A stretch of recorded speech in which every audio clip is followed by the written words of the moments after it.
Hey, I'm Chris Gore. Welcome. It is Friday. Friday here at Film Threat. We're talking movies today. We've got special guests coming on. We're going to talk about GameStop, Rise of the Players. We're going to talk about Jackass Forever. We're going to talk about a new documentary about the making of David Lynch's Dune. We've got a couple special surprises. Roger Nygard, he's a documentary filmmaker. He's an editor. He's the author of a new book out on film editing. It's going to be a great show. This is sort of the new format for the Film Threat podcast, or the Film Threat live cast, as it says. If you're watching this on YouTube, you can see. I always get those directions mixed up. There it is, the Film Threat live cast. Join me on this journey. We're talking films and everything you want to talk about. It's happening today on the Film Threat live cast.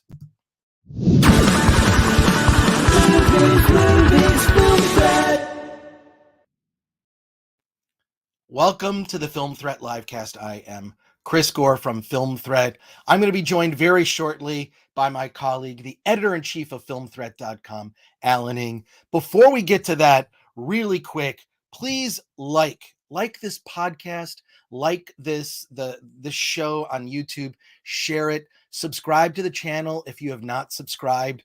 I used to never say this, and now as soon as I started saying it, people are actually subscribing to our channel. And click that little bell for notifications so that you can know when we go live, which is every Friday morning. We're doing a live show. Now, another thing you can do to support the show, you can buy something like this nifty shirt that I'm wearing right now that says Film Threat in the shape of, I don't know, is it a bat?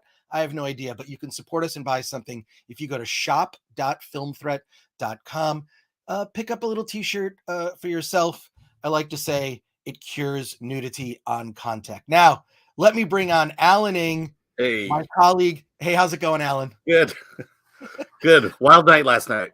Yes, we both saw Jackass Forever. So let's talk about it as our first movie. We're going to be talking about a lot of movies, some of them in limited release, like the GameStop film, but let's get right into Jackass Forever. I should preface this by saying, yeah. Our screening started late because the fire department showed up because they had to take someone who had apparently passed out in the previous screening and take care of her. And so I don't know exactly what happened, but it was just this ominous sign just before seeing this movie. Ominous or a great sign? I think that's a great sign, actually. Yeah. I mean, honestly, after it was over, I could understand. I mean, I've never been so exhausted after a movie than after seeing Jackass Forever. We should talk about it. First, let's talk about the original show. I love that show. In the 90s, Johnny Knoxville and Chris Pontius and just Steve-O, everyone who was on that show, it was freaking weird. Wee Man, they would set up, it's part prank show, pranking just innocent people, but then also just sort of them pranking each other and just kind of upping the game. So were you a fan of the show in the 90s? I wasn't. And I think, it has to deal with a lot of, I think I'm a little too sensitive when it comes to, too empathetic. Maybe that's the better word when it comes to shows like this. It's just, I just feel it too much. And after a while, it's I just can't go through this physically and mentally again. No, I love that show. I mean, it was just there's something about it, and I even the warning at the beginning is kind of funny, and then the sort of skull and crossbones, but it's two crutches. I just, everything about that show, I just think was, you could see that. Also, what I love about it is, it reminds me of dudes I grew up with in high school, where you're constantly trying to one up each other in well, I'll be stupider than you, it's famous last words, watch this, and then you do something stupid. And I'm sure that show, I mean, it definitely influenced, people to do things that were dumb. But yeah, I think we grew up in this skateboard era of the 80s and 90s. I mean, and then I think that inspired all of us to be kind of daredevils in a way. Right. So remember to put up the title, Alan. Jackass Forever. Yeah, you got to put up that title. We've talked about look at that. So the movies, I've seen all the movies. And I've seen them all in a theater. And I've generally seen them in the theater the day that they open. Here's why. I saw it at the AMC in Burbank, packed crowd. I mean, nearly sold out screening, right? I had a seat in the back.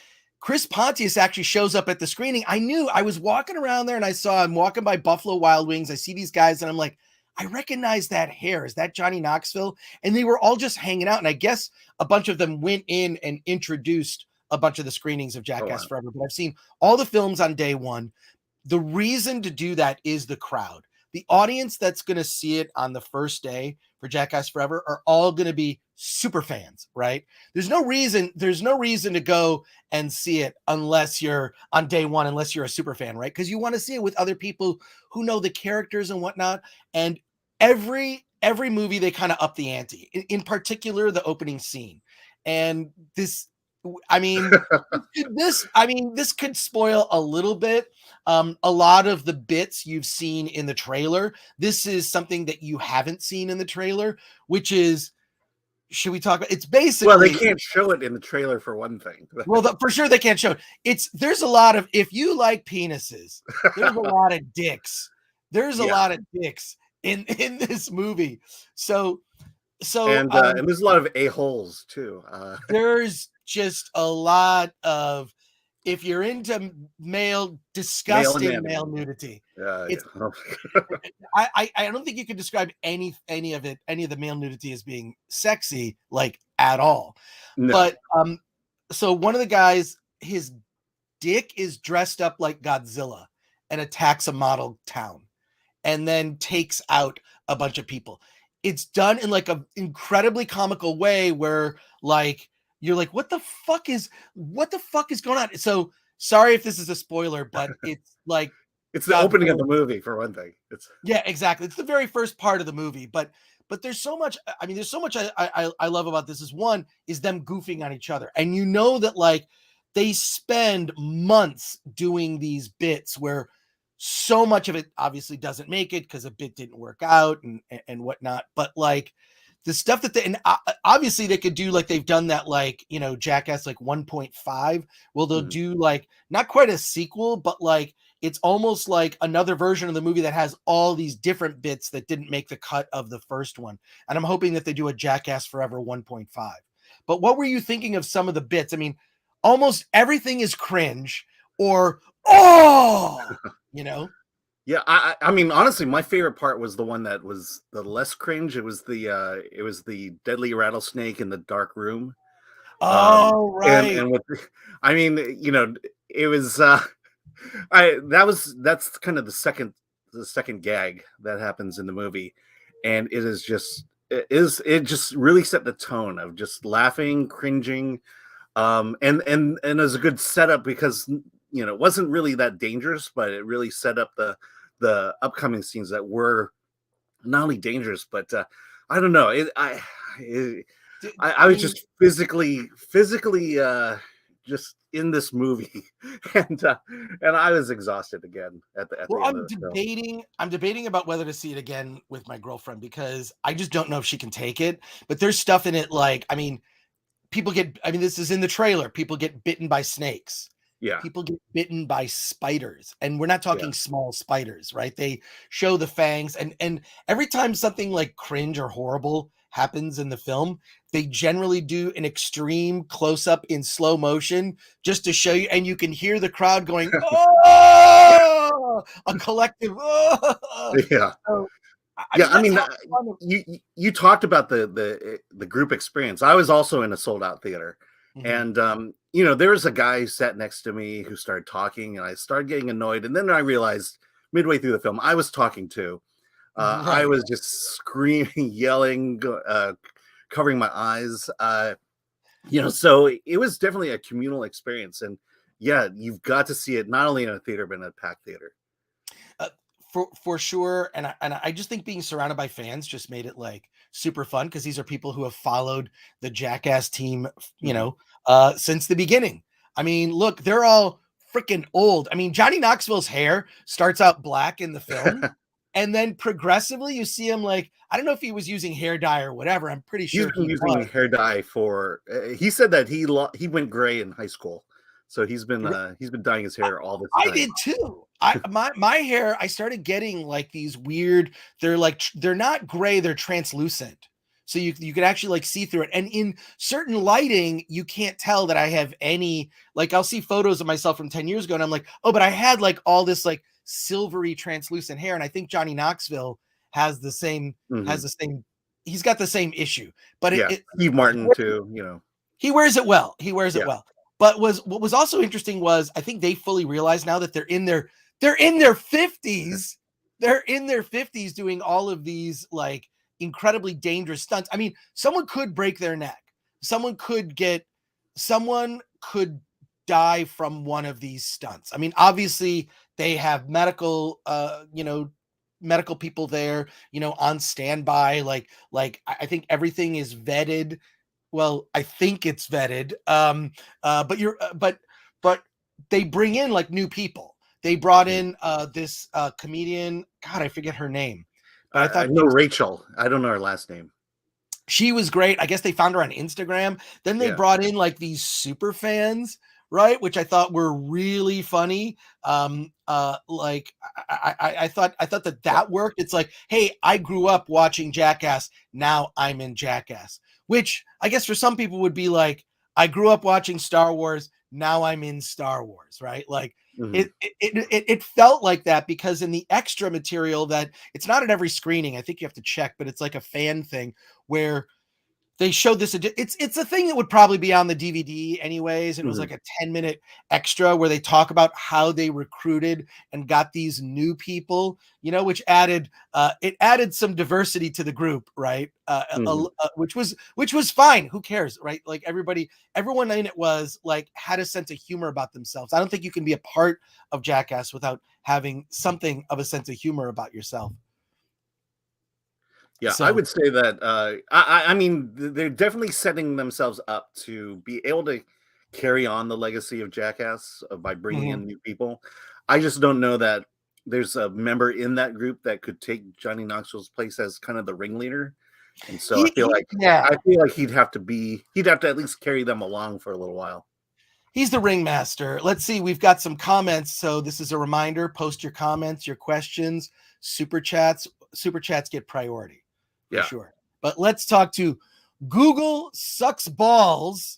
Or is that Google Plus sucks balls? Google Plus, well, it does. Google Plus. Is Google Plus even still around? I know. I haven't thought about it until I just saw it right now. Exactly. I went to see Jackass 4 last night. It was good, but I felt bad for Aaron. He did a huge chunk of stunts, and most of it was him getting hit in the junk. Oh, God, the pogo stick one was bad. Oh, yes, my God. Aaron was like, he did the most painful stunts. I actually think part of me thinks he likes it. Otherwise, he wouldn't have done. I mean, everything was like new ways to have him get hit in the balls, right? Like the pogo stick, though, like you see, he's injured. I mean, he's injured, not mortally, but a lasting injury for sure. That'll definitely there'll be a scar for that. I couldn't watch that one. It was and I think there's some kind of I think it's more of a badge of honor than an enjoyment of the actual stunt. It's like he's gotten this far, he might as well go and just escalate it. And I mean, clearly he doesn't want children. Right. I don't know if he could have kids. I mean, oh my gosh. The abuse his balls goes throughout the entire film is amazing. Oh my God. But and it's also one of those things where you have to stay through the credits because, of course, there's more bits being played through the credits. But I'm a Jackass fan. I'm biased. I loved it. I strongly recommend it. I strongly recommend seeing it in a theater. The last Jackass film, and this, we've been having this ongoing conversation about movie theaters coming back, right? Okay, the screening last night on Thursday was packed, right? The last Jackass movie opened to $50 million.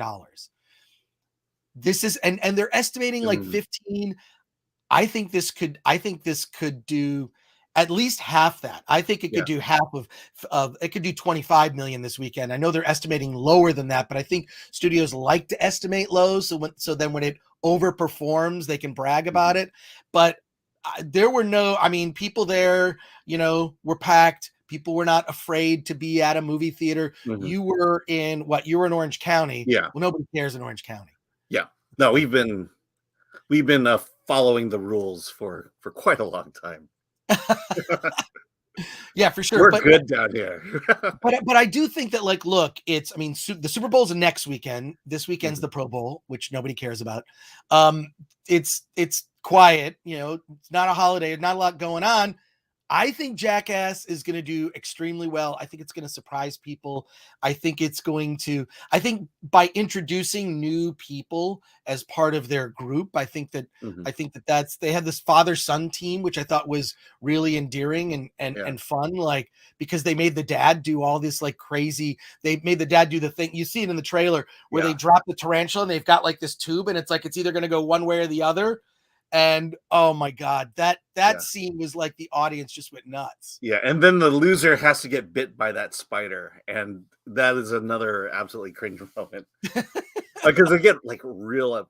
I mean, I've never seen fangs on a spider like that, and then you get real up close to it, and then And where he gets bit is makes it even worse. that's not even I like, yeah, know. but it's like you look at this and you're like, I mean, I don't know. It wasn't NC-17, right? It was R. It was It R, was yeah. it was R rated, but like I almost think it should just be like, look, there's a lot of nudity in this. There's a lot there. None of these dudes have any qualms about, like, you know, going to the showers together and showering naked, right? Yeah. Like so. Now Yeah. you had mentioned thinking about taking your daughter to this. Where do Well, you it's no stand on longer. It that was no topic? longer thinking about taking my daughter to this. It You're was not taking her. no, I took her. She You was there. took her I took her. Yeah, it was without like seeing it? against my better judgment. I was like, I was, yeah. I mean, Alan. if you're a good parent, yeah, you definitely want to see the movie first before you take your child to see it. So I'm so not. basically I'm don't not. do what you did. You need to understand your kid, and I think I warned her what she was going to see, and so she was pretty good about it, yeah, because she wasn't, you know, she's not into those things. I So have you to took tread her lightly and how I Alan, structure my sentences here. Alan, I'm really disappointed. I will just say this: if my daughter were your age, I would not have taken her. I would not have taken her. I would She had a wait till great time though. I'm sure she did. Yeah. You Well, know, yeah. I mean, not to name drop, but we did meet Johnny Knoxville a couple weeks ago, and she was very interested in seeing his movie. We told him that, and but I do remember one thing he mentioned was that they really fought hard to make sure that the movie came out in a theater, and that mm, that it wasn't going to go straight to video at all. And I think that was the right call to make. Absolutely. all Even right. yeah, even with Omicron going around. Yeah. Well, Alan, would you recommend Jackass Forever? If this is your thing, absolutely, you're gonna have a great time. I mean, you've seen them all. Do you feel like that Jackass Forever kind of is the ultimate Jackass movie, or where does it rank amongst the others? I I don't know. I feel like whatever the latest one is the one that I like the most. I Hmm. mean, I'd love to do. There was actually on YouTube, they did a marathon of all the episodes of Jackass. I don't know if that link is still around on the Paramount. I think it was on the Paramount Plus YouTube channel. Hmm. They just did a marathon of every single episode of the original show, Yeah. and I got caught up in watching it. I don't know. I mean, for Do me, you think it's the like, gags escalated themselves? I mean, do you think like they were just doing what they were doing, or do you think like well, these gags we were better than most? Well, I think that the budget for the gags escalated. I think the gags, and it's interesting because they do this contrast where they show how they did gags back in the day. Like there's the one with the bull where the bull Hmm. comes after Johnny Knoxville, and they did that back then, and then they did it recently now where he actually really gets hurt Yeah. in Jackass Forever. But I felt like seeing the contrast of like, oh, here's old bits that we did, and we kind of now have done them with a much bigger budget. And I don't know, it's cool. Like it's like, oh, it's cool to see how it evolved. Like that was then, this is now. So I really enjoyed it. We've got another comment from Google Plus sucks balls. I'm sure the Blu-ray DVD will have an uncut version of the movie with all the skits they could not show or did not have time for it. Yeah, I mean, Yeah. the DVDs always have like good extras on it. But what's interesting to me watching this too is I'm watching this and I don't know how to make this segue, but what I love about the Jackass movies is those guys are just all in it, right? They're all like a part of it, and they've been a part of it for 30 years. And it strikes me that like when you have a franchise that's been around so long, people want to see the people who are originally involved on screen, right? Whether it be Star Trek or Star Wars. And I think other franchises that have legacy people, I think that they want to see the people that they have grown up watching. I'm not tying that to anything specific. You can read between the lines of what I'm trying to say. I'm just gonna leave it there. Maybe someone will call me out and we'll discuss it later. But Jackass Forever, strongly recommended. I'm only debating if I see it a second time this weekend. And if I do, I'll see it on like Saturday night at like a 7 showing because I want to be in with a packed crowd. So I'm surprised it wasn't shot in IMAX. That's my biggest thing.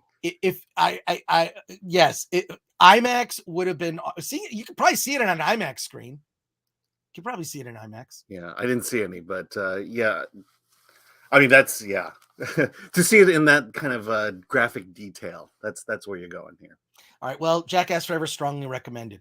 Absolutely. The next film we're going to talk about, let's talk about GameStop, Rise of the Players.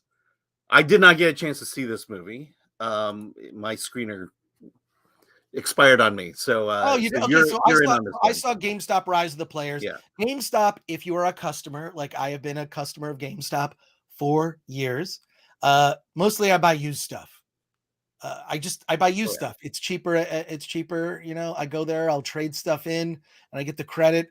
So there you go. But GameStop Rise of the Players is actually about the GameStop stocks and the shorting of the stocks that was done by these big funds, these hedge funds, right? They're trying to short the stock, and these fans of GameStop kind of banded together to buy a ton of the stock, and they all ended up, there's like 20 of them, 20 or more of these people who end up becoming multimillionaires over it.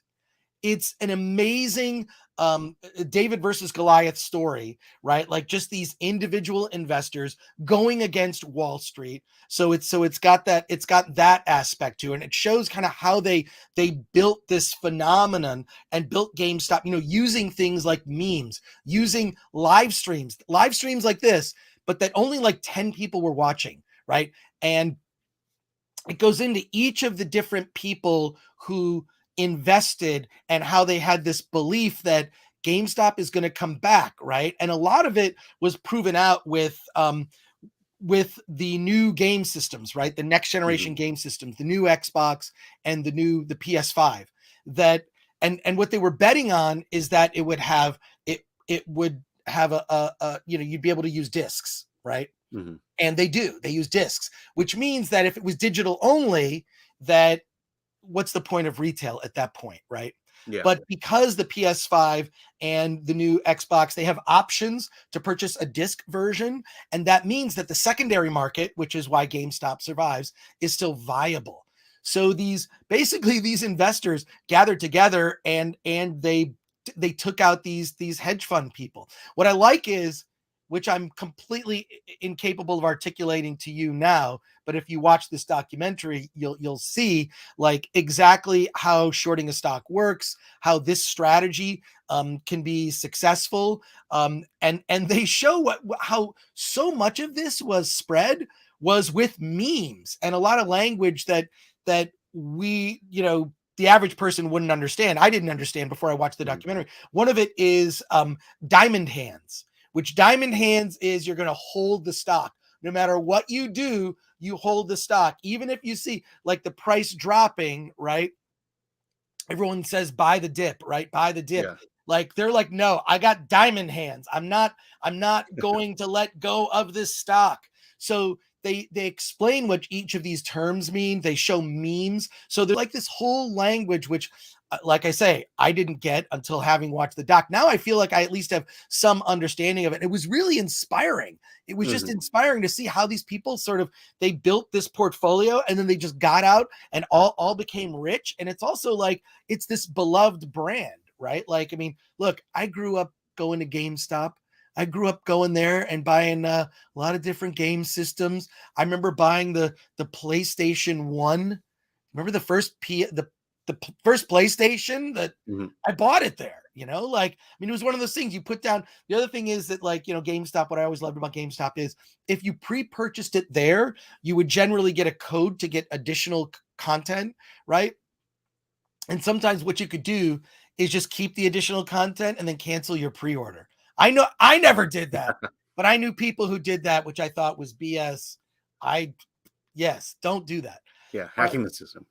yeah, exactly. But I don't know. I really love the doc. Strongly recommend it. It's if you are a GameStop, if you're a fan, if you're a gamer, this documentary is incredibly inspiring. So Is it more for the gamer or the investor? it's both. It really covers both, because what I love about it is it actually took all the language of investing and simplified it. And then it also showed you, like, you see these memes with apes, right? Mhm. Your ape investor, they explain what all of that means, all the memes, which, I don't know. Yeah. I really appreciate. Well, So what strongly recommend. It was in theaters. I think it may still, in fact, no, be I in I theaters. think it actually comes out it either came out No, last no, no. weekend It's or in it's coming out theaters. It this came out weekend. last week. Yeah, So it came out so last week. this is the part of story that it's the story itself. I've not seen the doc, but I know the story. But it was this idea that that the stock market, the hedge funds, the corporate investors are way too large, and that there's a small group that was able to take them down and hurt them. And I don't. Do they talk about the retaliation? Um, how the government and how Oh, Wall yeah. Street were able Oh, to yeah. shut down the ability to trade on GameStop Yep. and AMC. AMC was also a part of this. Well, yeah, but they talk about, like, Robinhood and how Robinhood kind of screwed over investors, Hmm. which was awful. But yeah, they get into all of that, and it's like, look, it's the government is evil, Yep. and these hedge fund investors are evil, and this was finally the little people getting the best of them. So it's a great story. I do believe it's on video on demand and in theaters and limited release. So strongly Yeah. recommend it. We My have a hope is that it inspires people to kind of go after the big tech now, like Google, Facebook. We love Google because we're on YouTube, but Google No, and no, Facebook. no, no. We don't love Google. No, we're You on. can. First of all, we're on YouTube right now, so we love Google, but we I'm don't. not going to say those words. Anyways, let's move on. We've got a special guest joining us today to talk about the controversial The Batman. We The have Ben. Eric Weber of Awards Ace is joining us. Eric, how's it going, man? Good morning. I'm still in bed. You wanted me on 30 minutes ago. Alan, Chris is texting me, and he's like, listen, we need you to come on. We're going straight up at 9. I'm like, listen, man, give me a minute to have a couple Diet Mountain Dews, just chill out, take a shower, get ready for the gym. That's my start of my day. So now I'm sort of ready to talk to you guys. Well, you've been blowing up with, you do these regular spaces on your Twitter, which I believe Yeah. your Twitter account is like at Eric Weber, right? Is that right? That is correct. It's my Okay, name. yeah. But and Just some double say check though that.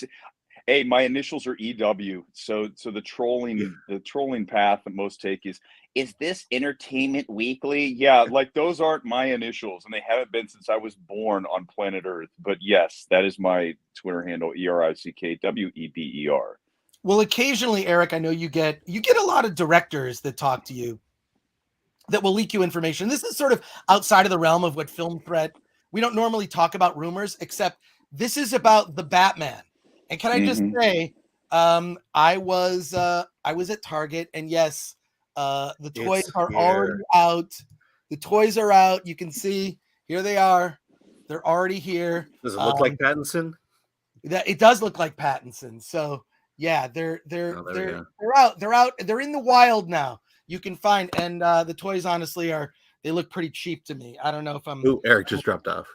There you go. Oh, Eric just dropped off. He'll be back. Yeah.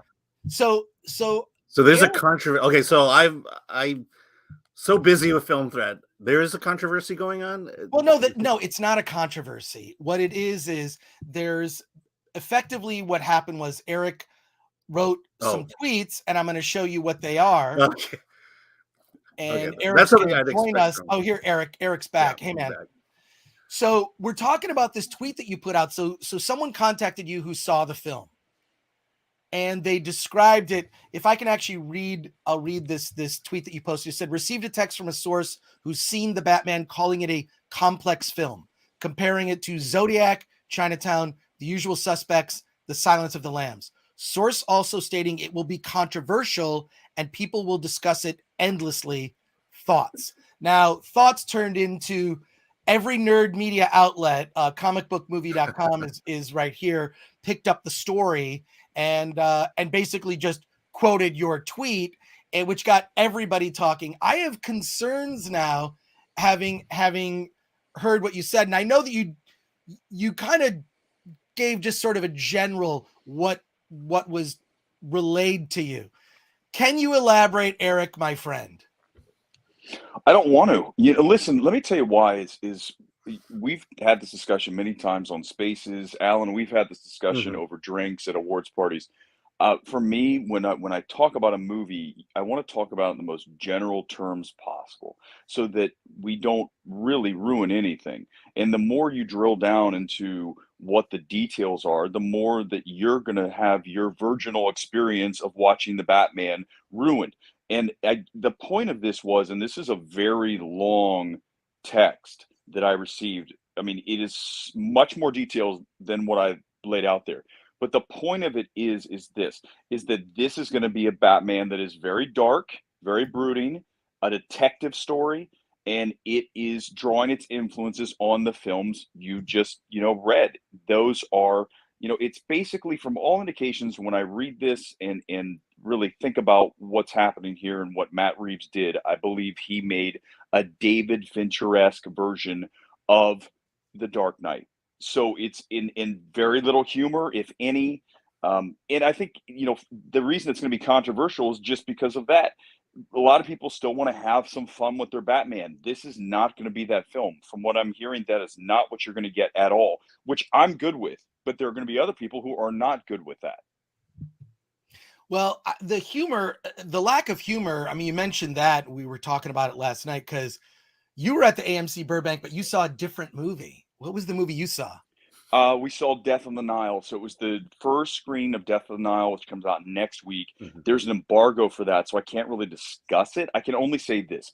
Death on the Nile comes out February 11th. We all know that movies that come out in January and February are just okay, right? That's the bar, is just you're going to get an okay movie. And I would say that's where we are with Death on the Nile, but I cannot say anything else. But yes, saw Death on the Nile. And speaking of GameStop, saw that last week. I was the only person in the theater for GameStop. The one person, and I was like, oh my god! I mean, kudos to Neon for at least putting something in theaters. There was nothing new last weekend. Yeah. So but Death and Now comes out next week. Moonfall was this week, along with Jackass, which you saw. And have you already talked about that? I imagine you already. Oh yeah, we already talked about Jackass, but but the Batman tickets go on sale next week on February 10th. I'm just gonna buy a bunch of them and then just see who needs tickets, who among my friends actually needs tickets. But what were some of your impressions, without like giving away more of what's in the text? But because what happened was your tweet ended up just like trending. It started this whole other conversation. My concern is, one, every Batman, even the Chris Nolan Batman movies, had humor, right? Like, does it come in black, right? There are just a couple key lines, Commissioner Gordon saying "we," right? Like in Batman Begins, there are like certain, and it's just moments. I wouldn't say that was necessarily humor, but moments of levity. I hope, like, when something is so incredibly dark, like I think of like, the early DC films, right? Like Man of Steel and Batman v Superman, like very little humor at all, which kind of like leads to like, after a while, like, can we just break the tension a little bit? Like sometimes these circumstances are somewhat ridiculous. So that concerns me. The other thing is a David Fincher, like Batman movie really appeals to me. Having said that, it's not R-rated, right? I mean, look, they got freaking toys, at Target, and they've got cars and Hot Wheels and stuff. This is not going to be completely, I mean, Batman is the number one IP for a superhero is Spider-Man. Number 2, Batman. If you go by just merchandise licensing and whatnot, those are the 2 top licensed superhero characters. Spider-Man number 1, Batman number 2. So it's dark to a point, right? But this is also supposed to kick off Pattinson. There'd been rumors that it'll be a trilogy, which I would not complain about. I mean, I'm looking here at a shelf of like tons of Batman stuff. I don't know if you can see that on my shelf there. It's like that's the Batman shelf. It's only Batman stuff.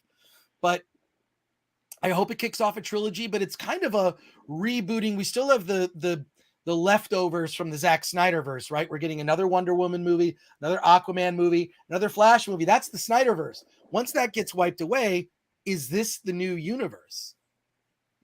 Well, again, listen, when you look at Matt Reeves, you know, a lot of people are going to say Cloverfield. The film for me that you're going to look at, and certainly Apes, the last 2 Apes. He did not do Apes 1. He did Dawn, which is, I think, the best of those films by far. I think that is head and shoulders the best of the Apes films. And then, of course, The Last War. But I look at Let Me In, okay, the remake of Let the Right One In.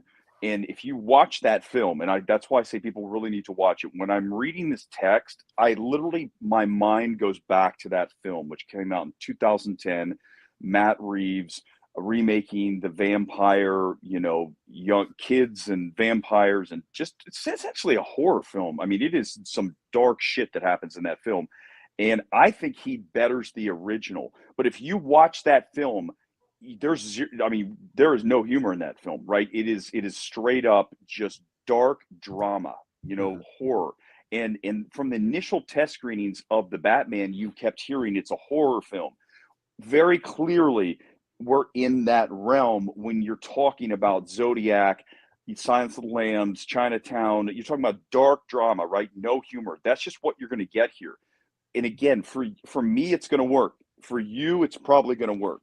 But it's the controversy that's kind of come from this is the fact that people don't, you know, they're going to take their kids, and it's not going to be a movie for families. You can just tell from what I'm reading in this text and everything that we've seen in the trailers, this is not a kid's movie. And I think that's where the controversy is. Warner Brothers, why did you leave all the families on the sideline and make this movie that is really that is, you know, almost, it's a hard PG-13, right? It's as close as you're going to get to R as possible, is my guess. Well, when you're talking about two of the films are serial killer films that we're comparing these to.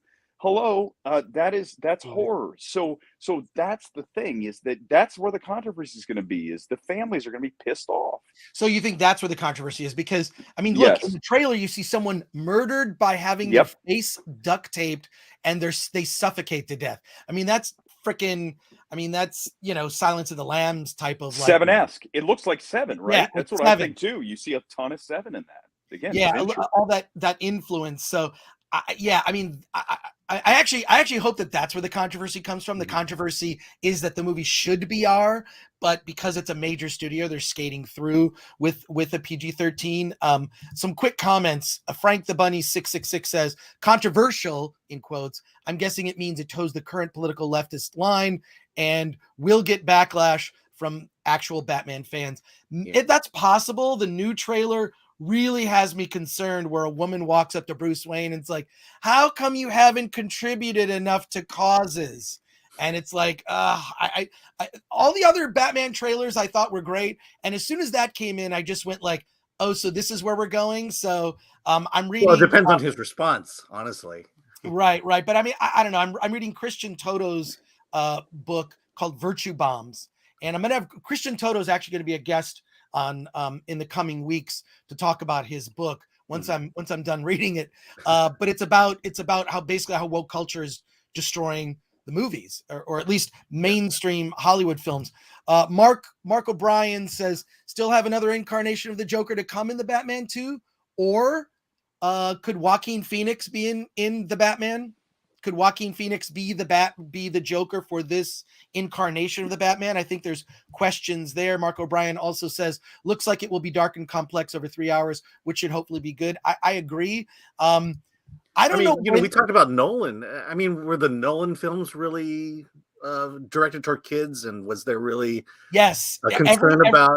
a concern about the marketing of toys and stuff from the Nolan films? Yes, absolutely. I think they were. There's even like every single one of the Nolan Batman movies has a scene where Batman talks to a kid or a kid is involved. There is a like 7-8-year-old kid that the Batman has an exchange with. Remember when Batman Begins, he kind of gives him, it's so Nolan's movies were accessible. I think this could definitely be going to a place where a Batman film has never gone before.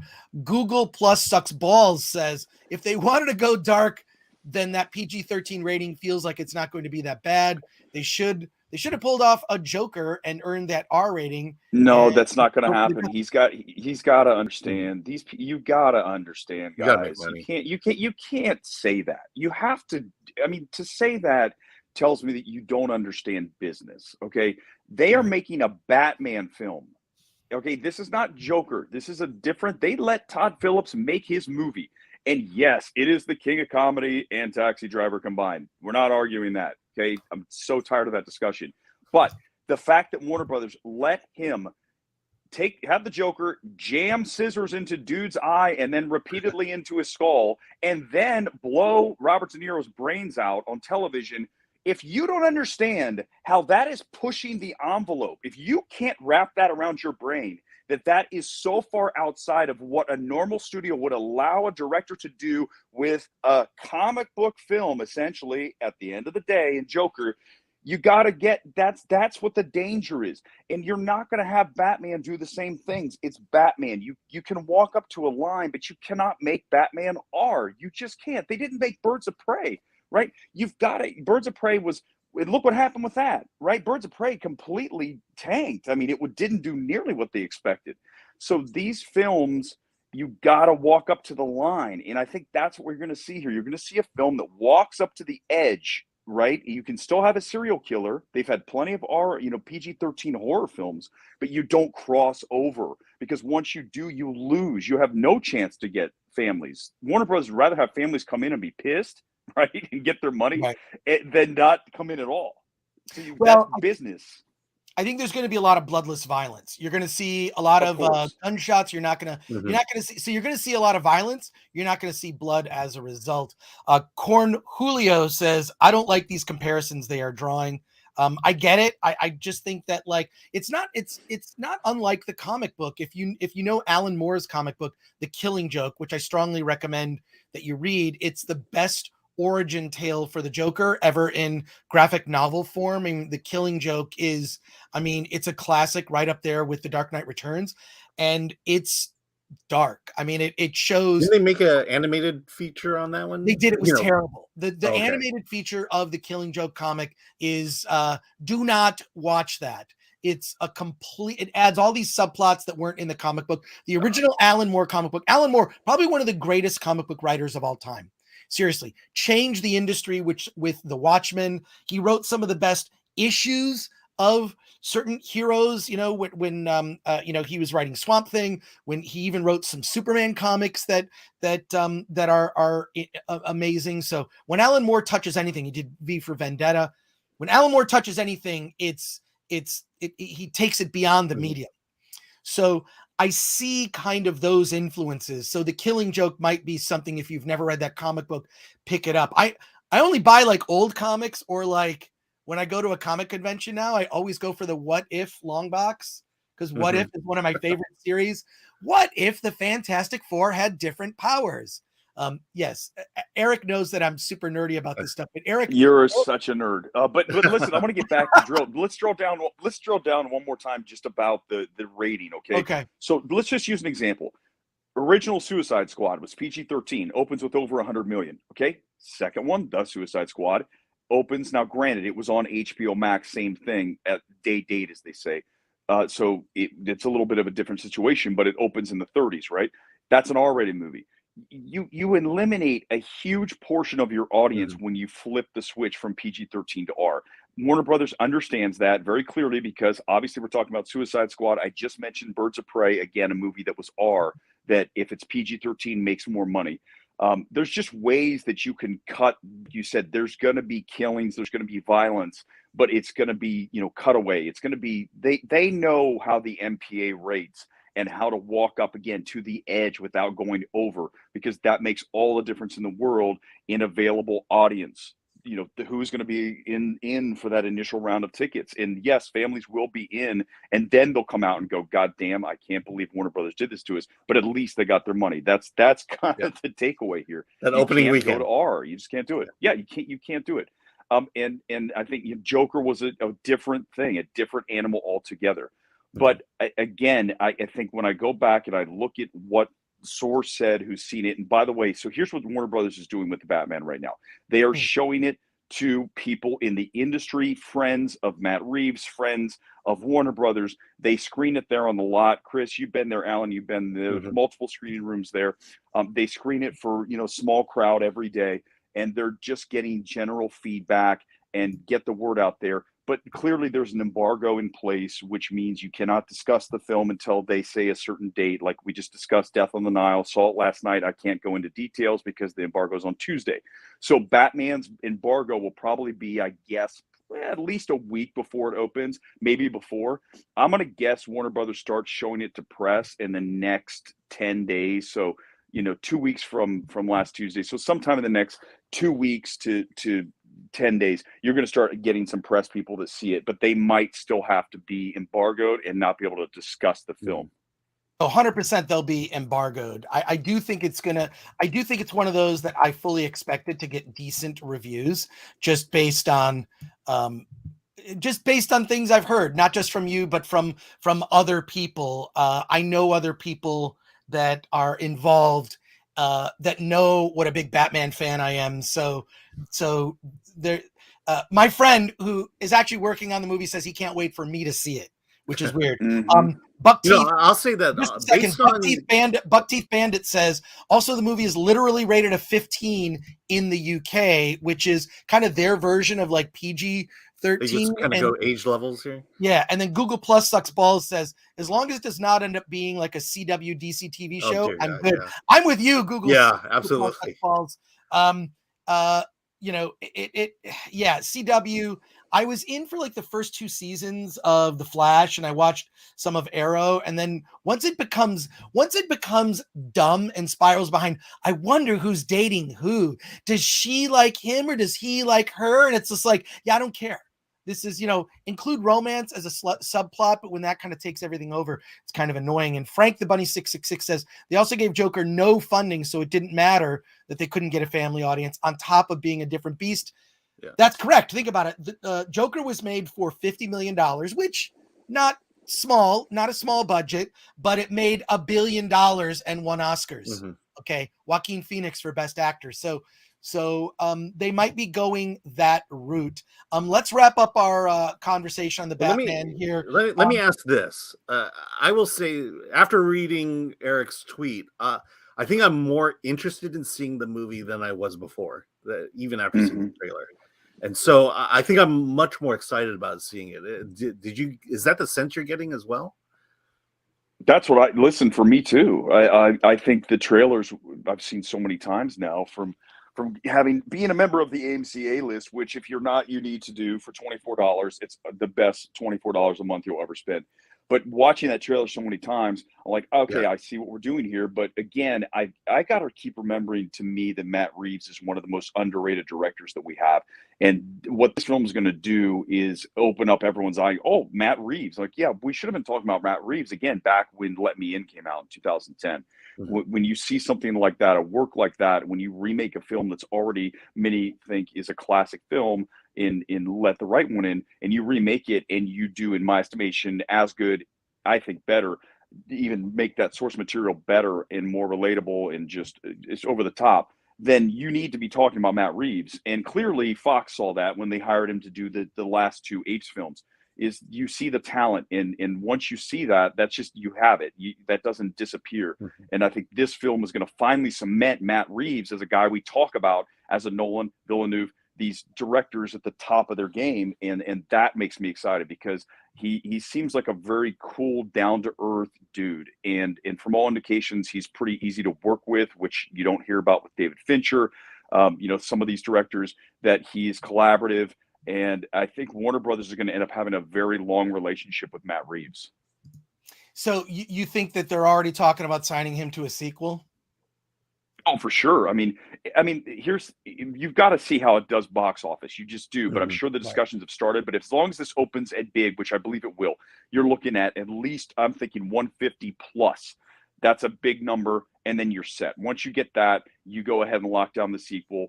Kind of like what they did with Dune. They waited a little bit, but in general, they already knew they were going to make it. I think they know they're going to do it. They just need to make sure the movie's not going to completely tank, which it's not. And then you've got your sequel. But I think even beyond that, you look at what Warner Brothers did with Nolan. They let him make other films. They made Tenet and Inception and all these things in addition to The Dark Knight. Once you lock him into one film, you want to have a relationship with him because every time that Matt Reeves or Nolan or any of these directors are at the top of the game, you want to be in on that action because they're going to deliver something that people want to watch. Right.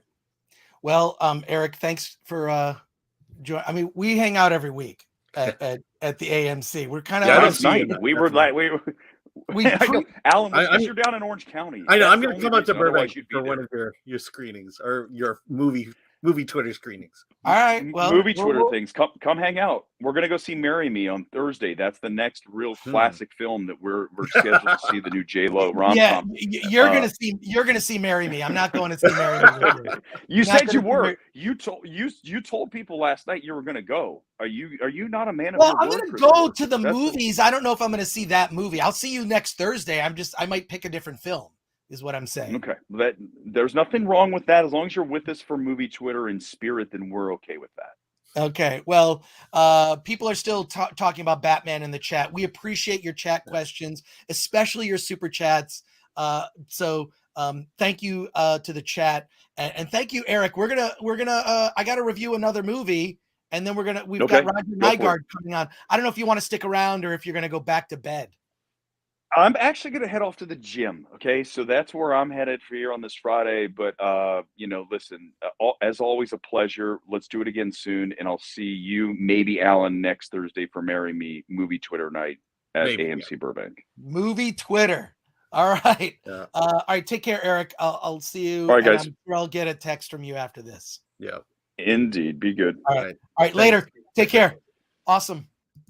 I don't know why you guys go to AMC Burbank. It's just so far away. It's super close to me. It's super close. It's so far for me. We have one more film to talk about. Yeah. And I want to say really quick, support Film Threat, smash that like button, share this, subscribe to the channel if you've not already done so, and support us and buy something. Look, we've got these nifty Film Threat t-shirts. They come in all styles. They come in we even got a Dune themed Film Threat t-shirt that says fear is the mind killer. This one might be shaped like a bat. So go to shop.filmthreat.com, support Film Threat, subscribe, share, all that stuff. We're at Film Threat on everything. So we appreciate it. Now we're going to talk about a documentary that I saw. I don't think you had a chance to see this. No, I haven't. It's a documentary called Sleeper Must Awaken, the making of Dune. If you're like me, you already have your 4K. I have that. The 4K of Dune, also available in a steel box, which I'm upset that I found out that it was available in a steel box before. It was in a steel box. Why did I get this? But very happy. I think that I think that the Dune 4K turned out great. It was awesome. But so is this on HBO Max or is it on the disc? No. This documentary is available on Arrow Video. Oh, okay. So Arrow Video and the Arrow Video player. Let me see. I got a little graphic here that we can throw up. I couldn't find anything about it. It's actually not. So this is not about specifically the movie, but about the. No, this is about.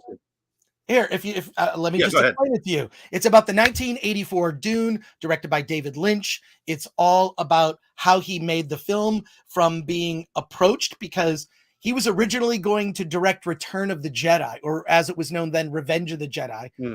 David Lynch ended up not directing that film and worked with Dino De Laurentiis. He did not have final cut on the 1984 Dune. It was originally intended to be a 3-hour epic. Obviously it's just a little over 2 hours, and the second half of the film just feels completely rushed, but it goes through everything that went into the production, from everything from the casting to the wardrobe, production design. It's a fascinating documentary. I think that it's interesting that the 1984 Dune kind of still has a life now that, Denis Villeneuve's Dune is out. Like, people are taking a second look at the original Dune as directed by David Lynch. I do happen to have a Japanese laser disc that has like this much longer cut, including scenes that people are just acting in front of green screens. They just sort of didn't finish the effects, but it's fascinating. It goes like things that I did not know about the making of the film. A lot of them were different casting choices. For example, originally Paul Atreides was going to be played by Val Kilmer. So there are a lot of alternate casting choices that it goes through. Stuff I never knew about the making of the original 1984 Dune and kind of the way it turned out. And it's interesting. I think Dino De Laurentiis has some regrets about, like, he didn't give David Lynch final cut on Dune, but he did give David Lynch final cut on Blue Velvet, which ended up being a much more successful film. So I strongly recommend. It's on Arrow Video. Is what I like about Arrow. They're kind of like Criterion for nerd stuff. So Arrow has a streaming service, and you can see this doc on the streaming service. And I assume that they'll also release it on DVD. I can't wait to watch this doc again. It goes through production designs I'd never seen before, how they did the still suits, which they really wanted them to look functional. They made hundreds of these still suits, how they did certain scenes, how Carlo Rambaldi, I don't know if you know Carlo Rambaldi, he did E.T. the Extraterrestrial. He designed E.T. for Steven Spielberg. Carlo Rambaldi designed the sandworms and kind of came up with that look. And what's interesting about it is when you watch this 1984 behind the scenes Dune documentary, which is the most comprehensive documentary ever about the making of the original Dune, you see that this influenced quite a bit Denis Villeneuve's Dune. There's a lot of, I feel like David Lynch made, even though the film was complex at the time that it came out, it's been around long enough that it allowed Denis Villeneuve to kind of like gloss over certain things because we knew it from the original David Lynch Dune. It also talks about, there's some great interviews in this documentary, including with Frank Herbert, with Steven Scarlatta, who did the documentary Alejandro Jodorowsky's Dune.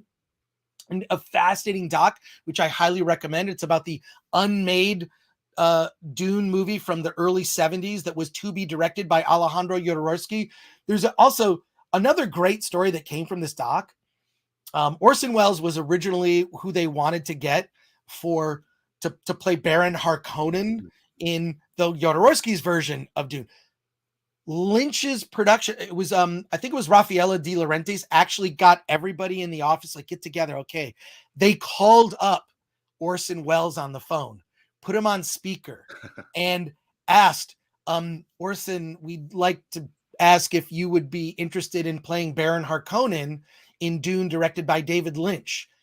And Orson Welles responded, "You mean the floating fat man?" And he hung up the phone. So, I mean, it is what it is, but I'm really amazed at, like, I mean, I originally saw that when I was a kid, and I was a huge fan of the books, the original Dune books, and I'd read the first Dune book several times. And I remember being disappointed in the theater, mainly because I feel like they rushed the story. Mm-hmm. It should not have been a 2-hour movie. It should have been minimally 2 movies, if not at least 1 3-hour movie. And a lot of the second half was glossed over. It's interesting though that they go through a lot of the visual, what Lynch was trying to do visually. If in the beginning of Dune, you see the Emperor, he takes his cape off, and the movie ends with Paul Atreides having the Emperor's cape put on him. And there are all these sort of visual things that Lynch was trying to do to bookend the film and actually tell a coherent story. And then of course he added some things. And then he also talked about the how each of the worlds were created, from Dune to, Caladan to Gidi Prime, which he kind of took some artistic license with. which is really interesting. Mm-hmm. I look, I can't recommend this enough. I can't wait to watch it again, but it's on the Arrow video player, and I assume coming soon to DVD. Let's get to a couple of these chat questions. I think David got fed up with the politics on set of Dune and just concentrated on writing Blue Velvet instead. It was kind of like, yeah, that's the thing that he kind of went to like just almost as a form of therapy. I mean, they shot it in Mexico at this new studio and had like the run of the entire place. It was pretty fascinating. Frank the Bunny says, I wonder if Lynch would have used the Ewoks. Could have a world in which they didn't exist before Disney doesn't market its sequel trilogies on Porgs, Babu Frick, and Baby Cash Grab for cat ladies. Actually, there's a story behind that. If you go to filmthreat.com, I actually interviewed David Lynch and asked him about directing Return of the Jedi. Originally, and you can look this up, there were two warring factions on the moon of Endor. It was the Ewoks and another race called the Yuzums. I think it was called the Yuzums. One was very tall and one was very short. And David Lynch very pointedly asked George Lucas, okay, if you have one of these creatures is very short and one very tall, how am I supposed to have the eye lines work? Like, he's just thinking practical director. So he did not want to do Return of the Jedi because what Lucas was looking for was a journeyman director who would just do what he said, and he ended up with Richard Marquand, a British director. So a couple quick comments before our special guest Roger Nygard joins us. This is about the guy who bought Jodorowsky's visual companion book and thought they have the rights to Dune now. I'd love to see a real documentary about that situation. Actually, that's funny. That's a whole separate issue. Somebody bought the original Jodorowsky visual companion book thinking they could actually publish it and make money on it. They don't own the rights to it. That would be a funny documentary about stupid people. It's what they call in investing dumb money. That's what they call that. Mark O'Brien says Lynch could put out a 3-hour final cut, but he's not interested in doing it. Yeah, there is a longer cut, but it's credited to Alan Smithy, and it has aired on television. You can find this stuff. There are longer versions. There's even and I'll put this in the chat. There is someone who did a 4K version of David Lynch's Dune and assembled as much as possible they could find of additional footage that's been out there from deleted scenes and the Japanese Laserdisc and whatnot. And someone put it together. You will see that link in the description here, so you can seek that out. And here we go. R says the religion of Muad'Dib is not Muad'Dib. Well, there you are. Yeah. And really? Okay, I'll search that video out. Yeah, Frank if not, it'll be in the link in the description when we cut this out. So I don't know. I loved it. Let me ask you, because I saw the David Lynch version like a couple months ago for the first time, and I think my initial feeling was, well, I don't understand why Dune is such a great book, and I think there's a lot. Does the documentary really get into kind of what made it fail, what made Lynch's version fail? Or... Yeah, well, I mean, I think it's pretty obvious. The second half of the movie was glossed over. It's all montage, and it just the story was so muddled. I had the hardest time following the story. If you read the books, you would know what's happening, but it was so glossed over. They blew it. They really blew it. But he did it so well. I understood everything from the opening of the latest Dune. That is like, okay, this is the movie I wish I had seen earlier. Well, Denis Villeneuve has the advantage of taking his time, right? It's 2.5 hours for the first half of the book. Yeah, my assumption is, part 2 of Dune is at least going to be 2.5 hours, if not longer, to completely tell the story of the first book, which it's possible. But I've always thought that like Dune should have been it's Game of Thrones in outer space.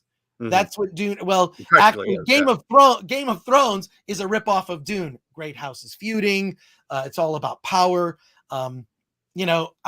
So one day maybe we'll get a competently done miniseries that's like 12 hours. I think that's the amount of time you need to tell the story. But I'm already excited about what Denis Villeneuve has done. Absolutely. It's my favorite movie of last year. I did pick up the 4K, though I missed out on the Steelbook. But this documentary is a great companion. Sleeper Must Awaken, The Making of Dune review. Right. Strongly recommend it. All right, now we have a special guest joining us today. Let me I gotta can you throw up, Alan, the Yeah, hold on. There we go. Whoops. There we go. Filmmaker Roger Nygard is a guy I have known for years. I first came to know his work from Trekkies, if you've ever seen the Trekkies documentary, which is, I think, one of the first great documentaries about Star Trek fans, because it really showed the human side of fandom, Star Trek fandom, and why people are fans and the philosophy behind Star Trek and why it's so widely popular all over the world.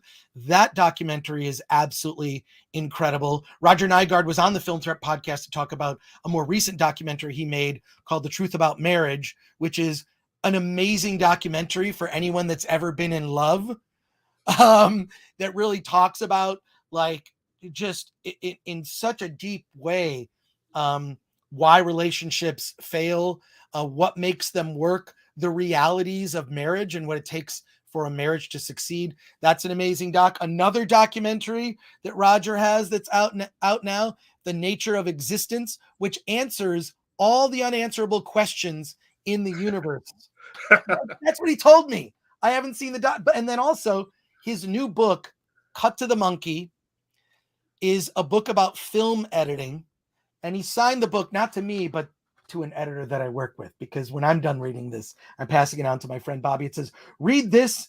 It's pure nitro, Roger Nygard. So welcome to the Film Threat podcast, Roger Nygard. Roger, with that introduction, so good to see you, man. Thank you. Yeah, thanks. Yeah, this podcast is going to be pure nitro.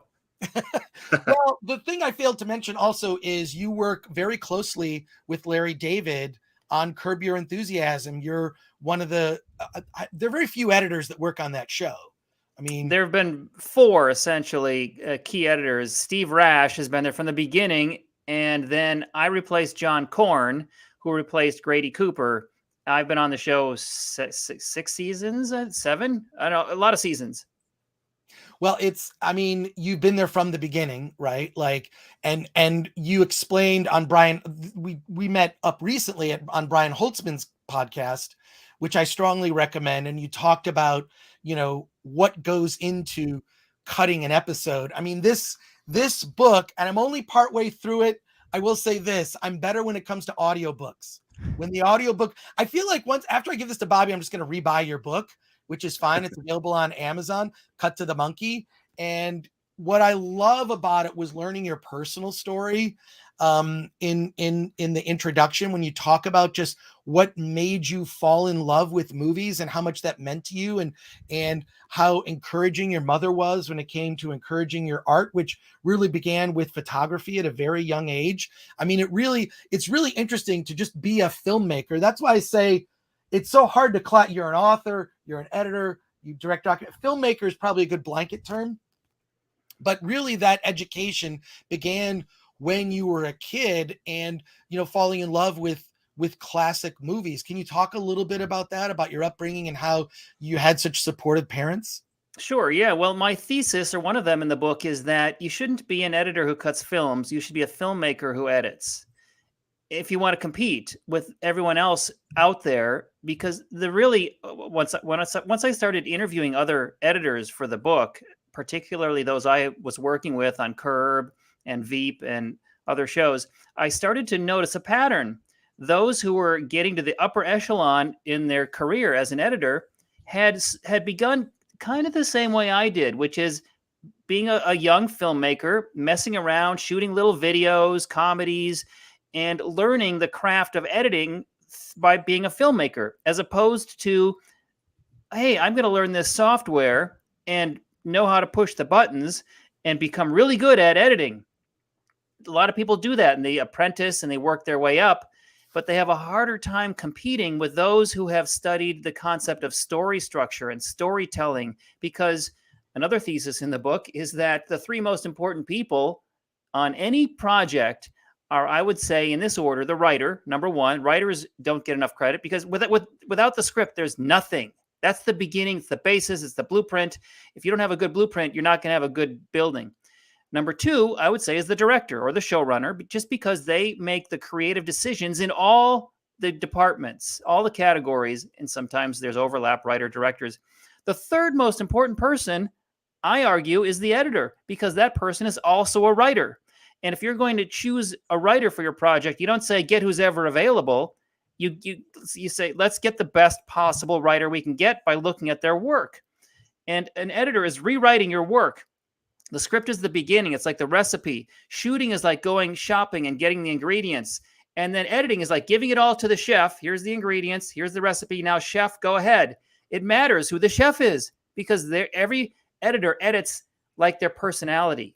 You bring a world of experience to your cut, and your project going to be funnier if it's a comedy, if that editor has the experience to make it funnier. And to give you an example of what you're mentioning, when I was growing up and I found my dad's 8mm movie camera and started playing around with it, or even before that, when I was going to kindergarten, I would come home with my drawings, and were they good? No, they weren't especially good. I'm not a great artist, but my mother would say to me, she'd look at the drawing and go, wow, you are so talented. You're so creative. You're overly creative, and really praise my work, which gave me this delusional sense that I'm talented. I still suffer from this delusion today that I have talent. And that's what keeps me going through all the rejections, because no matter how talented you are, this business is filled with nonstop rejection. I mean, Star Wars was turned down by every major studio. You've heard all those stories over and over again. No matter who you are, you're going to get rejected. It's very difficult.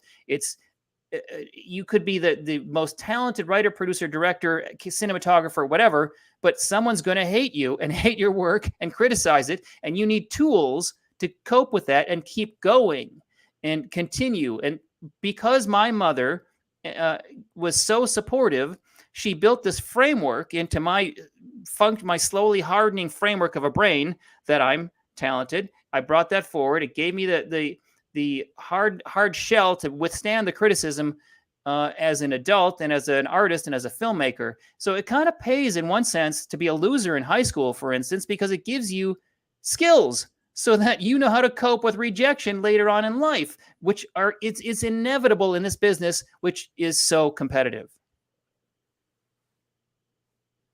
I would say that being a nerd in high school, I wasn't particularly popular. That kind of rejection worked out for me, I guess. I mean, I've worked in the industry in various capacities and working on films now, but it also, not being concerned about those sort of high school type things or things that only seem to matter in high school gave me a lot of free time to see movies and read books, which is what I mostly spent my time doing, and making films. I made a lot of Super 8 films in high school, but I like to talk to you about what goes into, because the success of Curb Your Enthusiasm, you're a big part of that success, in my opinion, right? Like, Curb Your Enthusiasm was a very different comedy series when it debuted. Oh my God, like, how long ago? It's like 2000.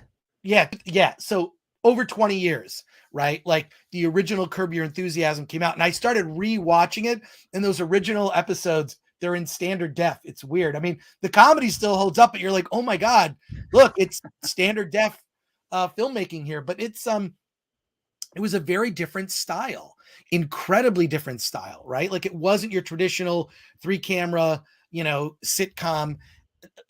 There's no canned laughter. It changed the form. Can you talk about like what goes into an episode? There's a kernel of an idea. There's an outline. There's a ton of footage shot. And then, you have to make a story from that. Can you talk about, from soup to nuts, kind of the, at least the bullet points of like what goes into a show and how much time you take as editor in that process? Yeah, sure. I mean, it's very different from a Circle Takes show. Like, when I worked on Grey's Anatomy, that's a Circle Takes show where they write the script and they like the script and they shoot the script and they want you to edit the script and present what they've written. There's much less room for the editor to stray or try things. But Curb Your Enthusiasm, partly because of its origins as a very low budget show, it was greenlit originally because Larry agreed to do it on an ultra low budget. And that's one reason they shot it so cheaply, and the other reason they shot it the way they shot it is because Larry doesn't like to memorize lines. He's perfectly fine with just making it up in the moment. So that was the experiment. How can we do this on this really low budget without writing a script? What they do write, though, on Curb is they do spend the time writing the story outline. The story is completely thought out. And the improv shows that have come and gone that didn't quite succeed often didn't realize that they should focus so much on story. You can't improvise story, but you can improvise the dialogue within a scene once that scene is well structured. And the structure is simply developing a premise that's strong enough to support the scene. And a premise can be something like asking a question, how many is too many sample ice cream tastes at an ice cream store? You can go up there and you can taste it. Give me a sample, and they'll hand you little spoons. When is it too many? When there's people waiting behind you, right? What's the rule? All right, that's the premise. Now you set Larry Davis loose in that scene with someone to oppose him who's taking, in Larry's opinion, too many samples, and now they argue. And the dialogue that comes out is going to be, and it was naturally funny because the premise was so strong.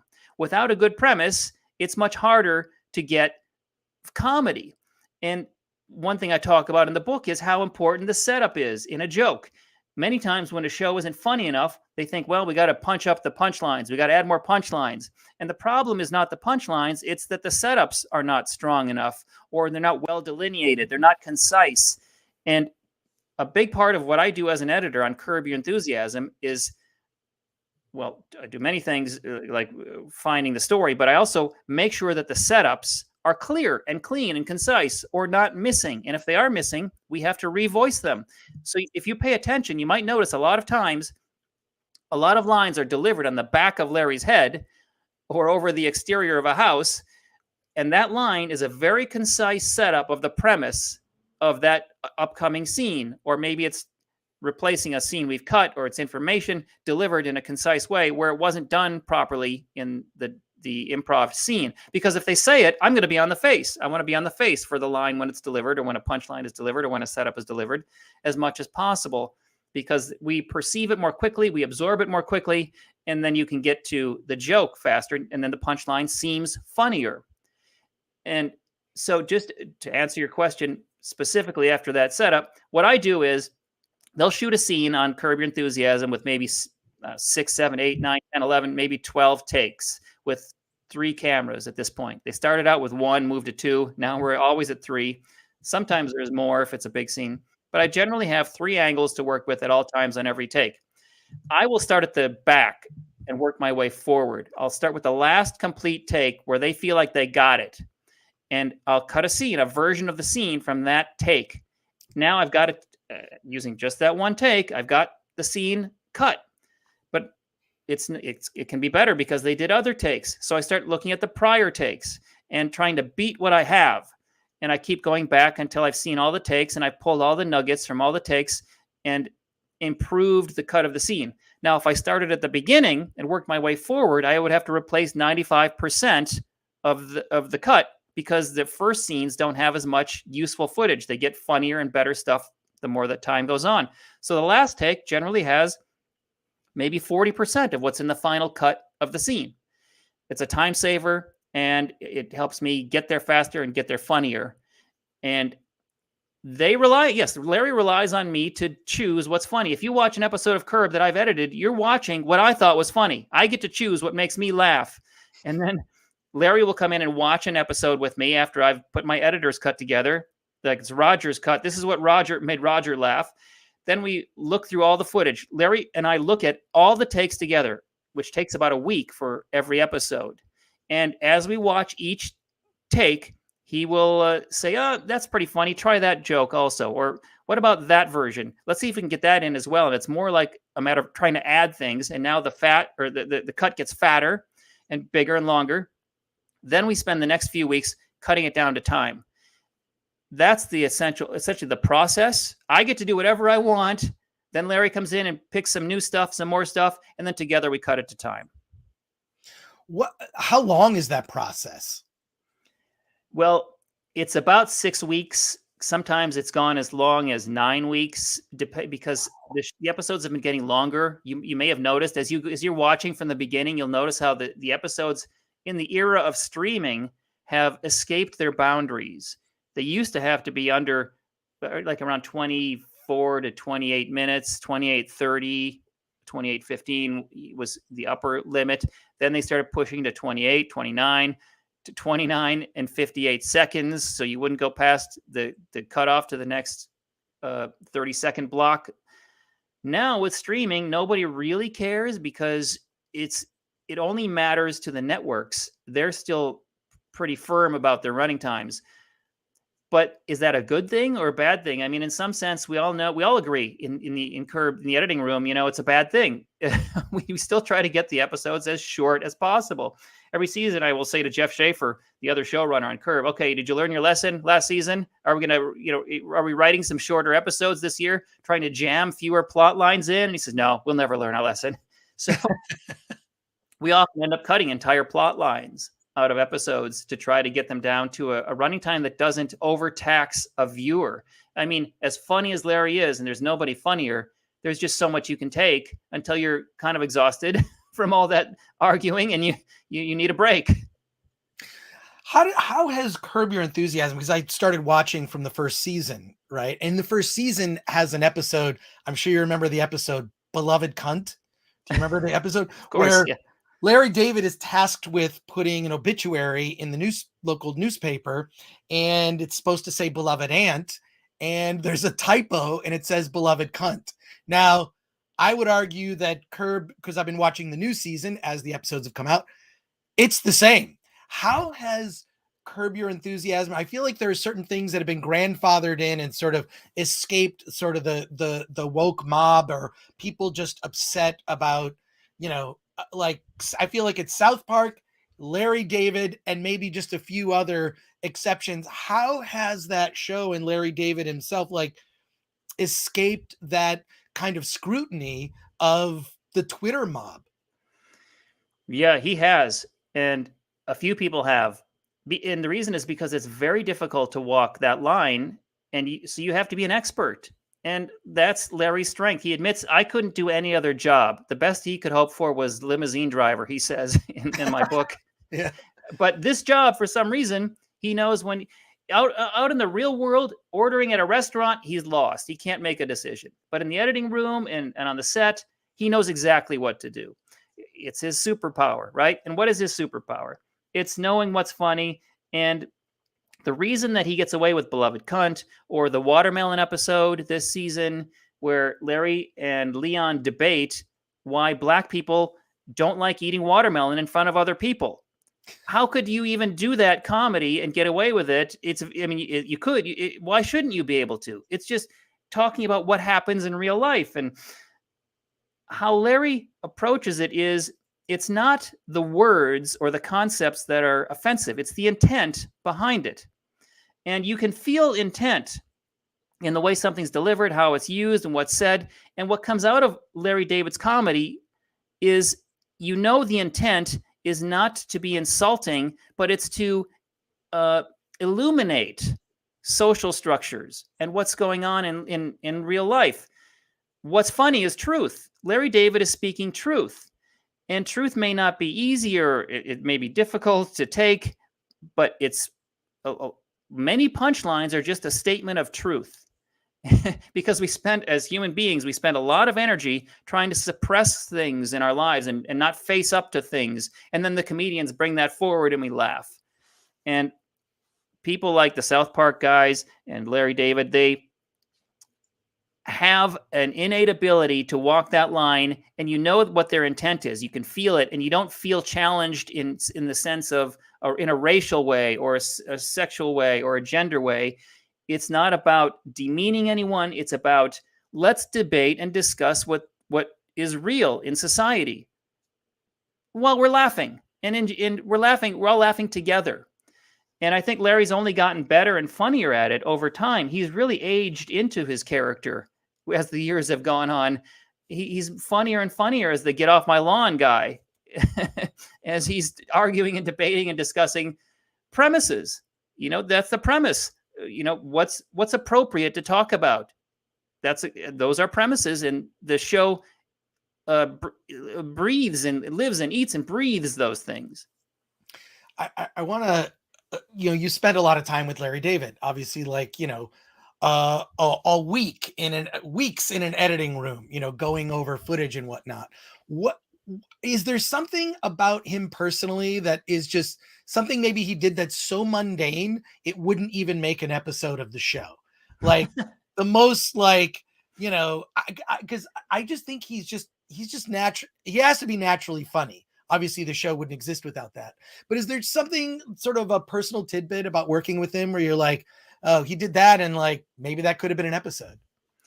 Well, when I was analyzing comedy for my book, what is funny? What's comedy? How do we know what's funny? One thing I realized was that there has to be a conflict. Julia Louis-Dreyfus said this to me, that when I asked her about, comedy and conflict, and she said, there has to be something for me to push against when I'm in a scene for it to be funny. And if you don't have that, the scene won't be funny. No scene will work. It doesn't matter whether it's drama or comedy. Every scene has to have some kind of oppositional force to the protagonist. And that's what happens in any episode of Curb. There's something that is a contrast or pushing back against or a conflict with whatever Larry's trying to do or think or say. So it doesn't matter how mundane the moment is, as long as there's conflict. And it could be a very non-mundane thing, but if there's no conflict, it won't make the show. But Larry will walk into the edit bay often, and before we start work, he'll be talking about what just happened to him yesterday or on the way to the editing room or over the weekend. He came in once last season and said he had been invited to go to somebody's renew the wedding vows party. And he hates these things. He hates going to them. Oh, renew the vows. Come on.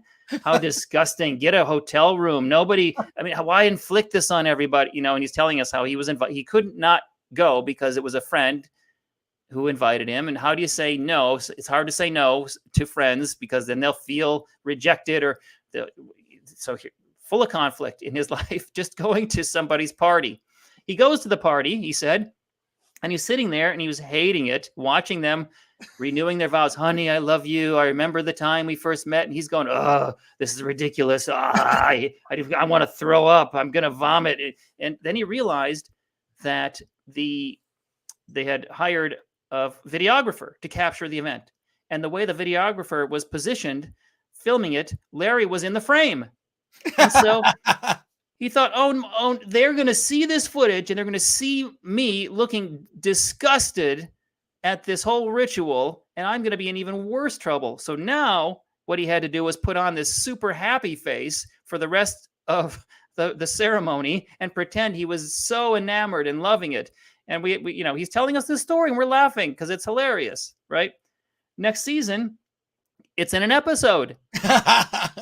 This very thing happens and it becomes part of the plot and how it develops, and it becomes one of the plots. But almost pretty much anything you see in Curb Your Enthusiasm probably happened to Larry or to Jeff Schaffer, and they came in and talked about it and then probably exaggerated here or there for comedic effect and interwove stories and found a way to make it work, and you have an episode. Wow. Alan, my colleague at Film Threat, Alan Ing is the editor-in-chief of filmthreat.com, and also does improv comedy in San Diego, has done for years. You must have a question, Alan. Yeah, actually, I have a question about editing, your profession. One is, I feel like, when people come to Hollywood, they want to be directors, they want to be writers, they want to be actors. But I get the sense that one of the most coveted roles in Hollywood is that of an editor, that there is not an abundance of people who want to get in that profession nor strive to be proficient in that profession. Do you get that sense too, as well? Sure. Yeah. I mean, it takes a certain kind of person. You're not going to find many diehard extroverts in the editing room because you're alone a lot with yourself and you've got to sit and focus. So you can't have a bad case of ADD either, ADHD or however many Ds. You've got to be able to sit there and get through that footage and get it done, that's going to eliminate a lot of applicants right from the start. But it's a very well-paying job because and comedy editors are paid higher than drama editors generally because there are fewer of good ones. So they're more in demand. It's supply and demand. It also has great hours because you don't have to get up at the crack of insanity to be on the set. And so if you hate waking up early and you want some decent hours, maybe they're long hours though. I'm not saying that you're going to go home early all the time. It's a great job because you get to be creative, and it's what brings happiness in life. I learned in my film, The Nature of Existence, which you held up earlier, Chris, is what's important is that we have a purpose in life, and you have to choose your own purpose. No one can give you a purpose, but the purpose that brings the greatest happiness, I learned in making that documentary, which is about existentialism, which is asking the question, why do I exist? The way to greatest happiness is to express yourself creatively, daily, in some way. And it doesn't matter how, as long as it's important to you, and that becomes your purpose. For me, it's, of course, making documentaries, editing, writing. For you, making podcasts and maybe writing. Maybe you could. It doesn't matter what you write. You could write a poem. You could write in your journal. You could write a book. That novel you've been working on forever. A lot of people get their creativity muscle exercise on Facebook or writing funny short quips. But you can also express creativity, through inventing a new dance, just by dancing, movement, writing a business proposal, an architect building a new building, or a doctor diagnosing a patient. It takes creative energy to synthesize something new. And planting a garden, you're bringing forth life, you're creating life.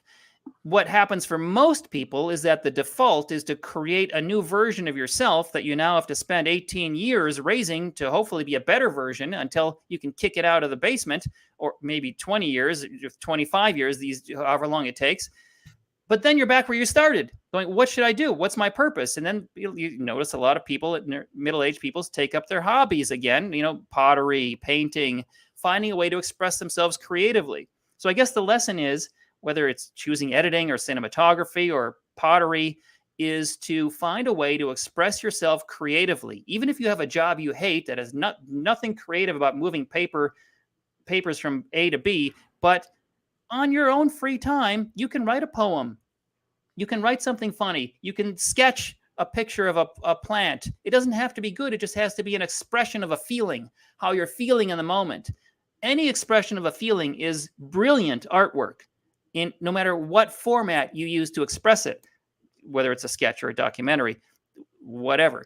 That's the secret to happiness. If you're unhappy right now, it probably means you're not having a way to express your creativity, your inborn, natural creativity that we all have in some way. Yeah, I've always believed that the secret to happiness is purpose, right? Like just having a purpose in life. And I've never... and I want to get into this because I want to talk about some of your other documentaries. You segued really well into that, but I've always had a job, but I've never not only had a job. I have a job and then I'm working on a book, and I have a job and I'm working on a movie. I have a job when I worked at my video store job through college. I was doing Film Threat, and Film Threat, what we do here, letting the world know about independent filmmakers. That's not only the mission of Film Threat, it's my personal purpose. It's exposing the world to filmmakers that they should know about. Yeah, I know you're going to see the Batman and Moonfall and all the Jackass Forever, and that's fine, but you need to balance that by seeing independent films that will challenge your view of the world and make you think differently about things, and at least make you question and just I feel like it's a well-balanced media diet is important, and purpose, I think, is a big part of that. And you yourself have had, you've edited some very big television shows, right? Curb Your Enthusiasm among them, probably the most widely known and beloved.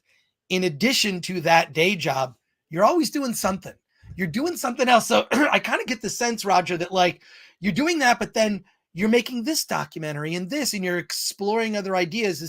Does that lead to your personal happiness? Like, you've got the day job that pays the bills and you know, and whatnot, and then you've got these personal pursuits, making these documentaries, and maybe you're not a gazillionaire from making those, but you get some personal sense of satisfaction. In addition to, I know how hard it is to write a book. I've written several myself, and this thing, I'm only partway through it, and you're underestimating. It's nitro. This thing is incredible, because what it does is it emphasizes a part of the process that people don't think about, right? It's the writer, the director, and the editor. And the editor, I would argue, is sort of the last word, right? The last draft of a piece of work, whether it's a TV show or a movie, the last draft comes from the editor. And your book really clearly lays this out. It's amazing. But can you speak to, like, your, you know, day job versus personal projects that aren't gonna maybe pay for a house? Yeah, I you know, I'm working on my next books and documentary ideas, and like you said, right now, as soon as we're done with this podcast, one of them is I'm working on a book about making documentaries, because obviously that's another skill that I have, and I'm writing about it, and I'm talking to other documentarians, one of which I interviewed Davis Guggenheim last week for the book. And he said, I realized he is the same as me, almost exactly, in that he said that the television work that he does, he directed Deadwood, and he's directed lots of TV episodes and pilots. He does those to pay for his documentary habit. And I felt the same working in television. Whether I'm directing, you know, I've directed The Office and the Bernie Mac Show and other things, as well as edited these comedy shows. And they have fueled my creativity, my need. It's an addiction. It's, you know, how did you get started making documentaries? It's like saying, how did you get started on heroin? Well, I tried it once. And then it's it. You're hooked. And so either you have to continue to feed that, either it's a demon that kills you, or it's a muse that inspires you. And I am defaulting, moving, you know, using it as a muse to inspire my creativity.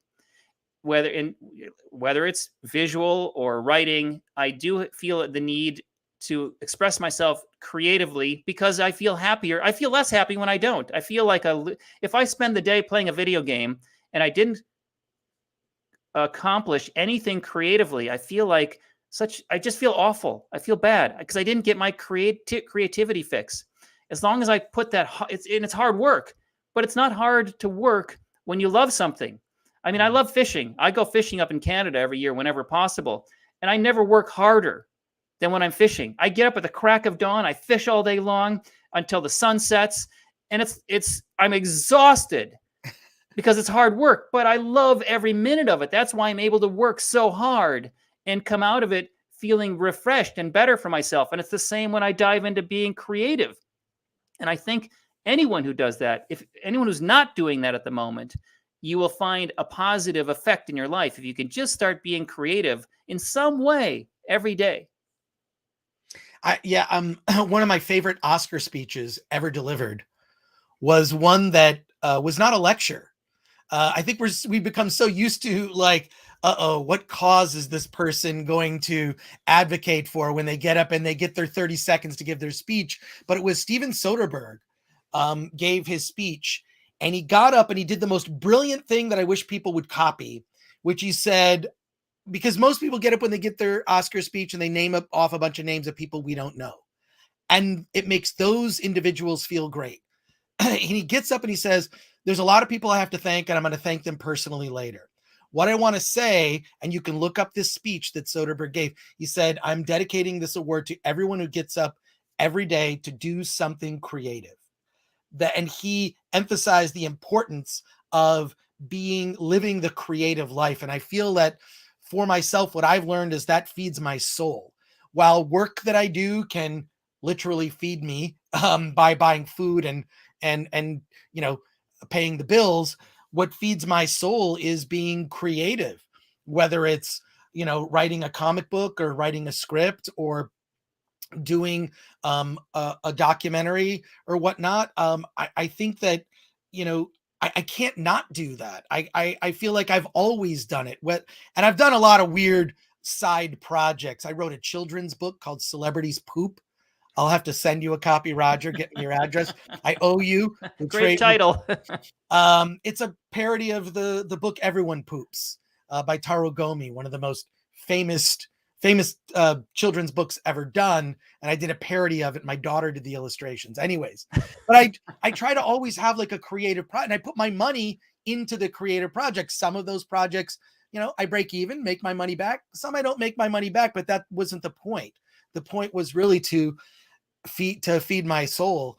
I know we've got some comments in the chat, and we got to wrap up soon, but I want to here's a comment from Frank the Bunny 666 says, I remember Jason Alexander mentioning something similar when he had said no one would act like this. Larry said, what are you talking about? This has happened to me, and this is exactly how I acted. It makes a lot of sense. And he goes on to say, the Little Kicks new dance. I don't know what that. I might have referenced something earlier in the conversation, but do you find it a difficult balance, or do you consciously turn down work? I mean, I'm sure you've amassed enough money now where you can be selective about what you want to work on. Do you turn down work and say, no, I'm going to do this documentary? Like, often your documentary about marriage, which I was incredibly touching. I mean, that doc I feel like it should be required viewing before you get married. Watch this documentary. It's really, and a lot of your films can be found. Are they on Amazon Prime? Yes. Yes. Okay. You can find out just about everything I've done on Amazon currently and many other platforms. Yeah. But does that, you literally will just say, I could make a couple $100,000 doing this, or make nothing doing a documentary. Do you weigh that choice, and how do you weigh that? Yeah, you're absolutely right. I mean, if I looked at this just as a financial choice, I would have gone to medical school. Right. I would have been a great doctor, I think. And because I would have just gotten good grades, and I like helping people, and it pays well at the end. But I was drawn toward the visual medium. That's what gives me greatest joy. And so I have pursued it. And I have continued to only choose projects that I enjoy, that make me laugh, that I find rewarding in some way. I haven't worked on anything that was a sellout that I did just for a paycheck. And that's very lucky. Not everyone can say that. And I'm blessed that I can say that. I mean, there's a lot of lucky breaks, and there's a lot of hard work. And there were times I was $30,000 in debt, and I pulled myself back out of it through connections, people remembering my work, and then hiring me. And there's the old Woody Allen joke: if you want to make God laugh, tell him your plans. Who knows? You don't know what's next, right? You plan the best you can. I mean, all the war. Or what was it? Michael Tyson said, you've got a plan going into the ring until you get hit in the face, and then it's just a fight. So that's what life is like. And the film business is like. You just have to approach it, do your best, and people remember. Most of my jobs have not been through an agent, although many have, and agents are a necessity. But most of them are through the people I've met and I've worked with, and they remember when I do a good job. Larry David said the most flattering thing to me on this season. We worked many seasons, and he still is like, wow, your first cuts are the best. And, it makes me feel good to hear that. Because he's not effusive with praise, he's not who he is. It's the best job I've ever had working for Larry David, and I'm so glad that I had this opportunity. Essentially, kind of fall into my lap, but it fell into my lap because I had worked with a post-production supervisor named Greg Glickman on a show called The Mind of the Married Man, and Greg remembered me when they were looking for a new editor for Curb Your Enthusiasm. I found out later, I'd interviewed 25 editors for this position when John Corn was leaving. And I was in India shooting The Nature of Existence, and I said to Greg, "I'm sorry, I'm on the other side of the world. I can't meet. But if the job is still open when I get back in 3 weeks, I would love to meet with Larry David."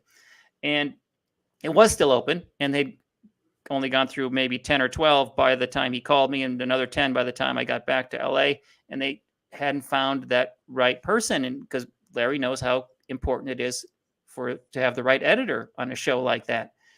And I went in and met with him, and the meeting was less than 5 minutes. He was chatting with the producers, and then Larry walked in and sat down and said, "Why do you want to work on this show?"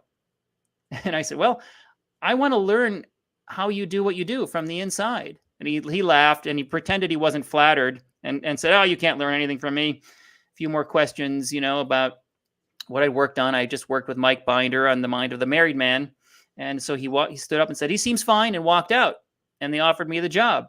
And I asked Larry about that. And he said, later I asked him, and he said that he makes all his decisions based on his gut instinct, whether it's casting or a comedy moment or editing or hiring someone like me. He just walks in and gets a feeling, and then he trusts his instincts. He doesn't analyze it. When I asked Larry, "Why is this funny?" he can't answer that question. He said, "I don't know. I just feel like it is. And if I feel like it's funny, I have to have the confidence that the audience will find it funny as well." A lot of people try to analyze what's funny. And in the book, only a fool, it's foolish to try to analyze comedy, but the antics of a fool are funny. So I gave it a try in my book and created what I called the table of what is it? The periodic table of nonsense. That's what I called it. And I did discover there are commonalities among what's funny and what's not funny.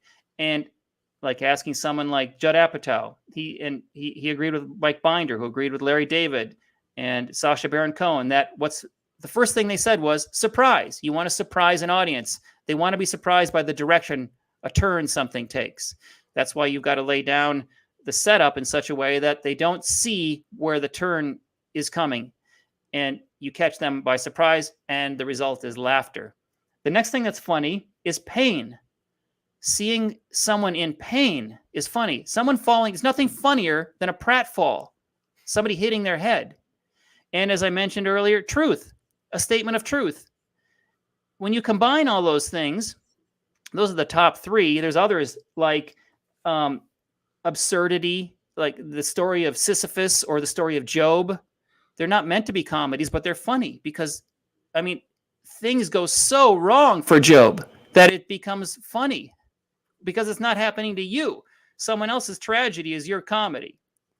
And a lot of comedy, you'll notice, is that somebody's got everything going wrong. And we laugh at that because we're so glad it's not happening to us at the moment. Another thing is abnormal behavior. Whenever somebody violates the norms of society, that's funny. And Jerry Lewis, who was my favorite comedian when I was a kid growing up, almost every movie, he would violate the norms of society in some crazy way. He could destroy an entire grocery or a department store with a vacuum cleaner. And it was hilarious, right? Because he's acting like a child. The biggest lesson as an editor that I learned in how to make things funnier is to do it faster. Faster comedy is funnier comedy. A lot of times there's a lot of what I call word baggage, and Jeff Schaefer called it word dust. I realized we had the same idea in slightly different terms independently. We had come to the same realization.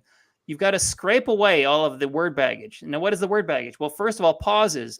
Unnecessary pausing. There should be no pausing in an episode or a movie unless you choose, as the editor, for them to pause because it's funnier or more dramatic for them to take that pause. A lot of actors throw a lot of pauses into their performances.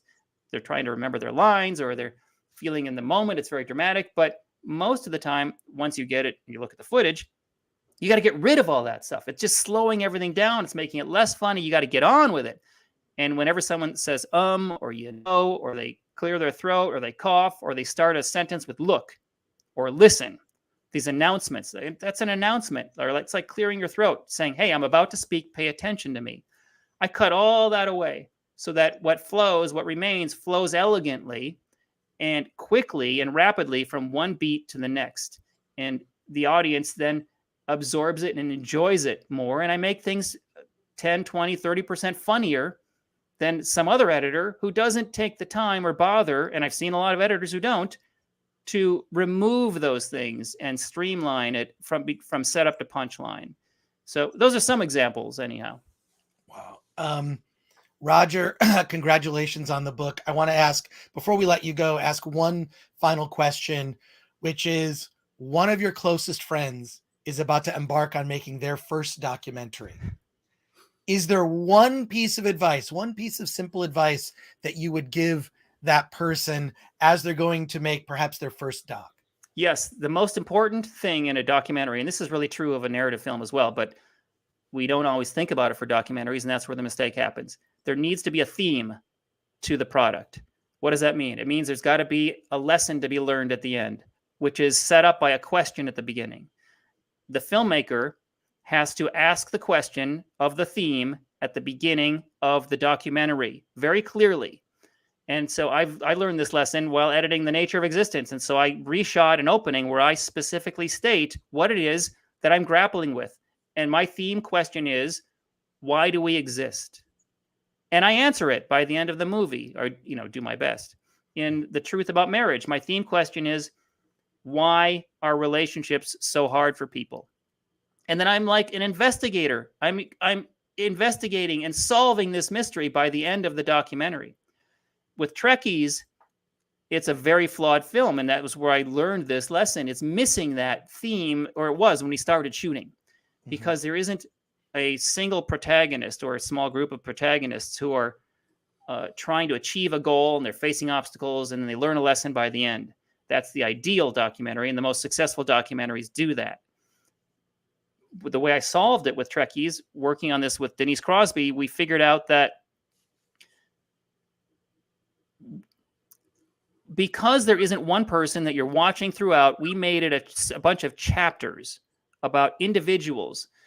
Gabriel Kerner in Bakersfield, or Barbara Adams in Little Rock, Arkansas, or whomever. You knew that even if you were bored or wasn't as enamored of whomever was on screen now, you're going to have somebody new soon. And so that was one way to keep the pace going, because you got to hold people's attention from the beginning to the end, 90 minutes somehow. And what does it is the mystery, right? You set up the mystery. We're going to solve this mystery. And they're going to wait for the answer at the end. That's how you hold them. Or a lot of documentaries are just narratives, which raise a question about the protagonist, like, are they going to go to jail? Are they going to get picked by the NFL? There's a built-in ending. What's the verdict? So you're going to wait for the verdict. You're going to wait for the choice by the NFL. You're going to wait to see who wins the big game. There's a built-in ending. So you need a reason for people to stick around.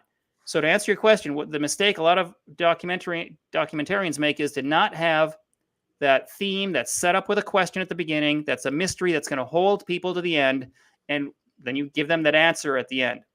And if it's a historical documentary and you're profiling a building, like in The Comedy Store, we profiled a building, and that was a series of vignettes, stories about people. And there's a beginning where the building itself is the protagonist, and it has a rise, and then it has a fall, and then a rise again. So that's the structure of the documentary. When they almost went bankrupt, they saved it. Ask yourself, what is your theme? What is your question? And make sure you answer it at the end. That is incredibly sound advice, and I can't tell you how much I appreciate it. Roger, the book is Cut to the Monkey. I got it right here.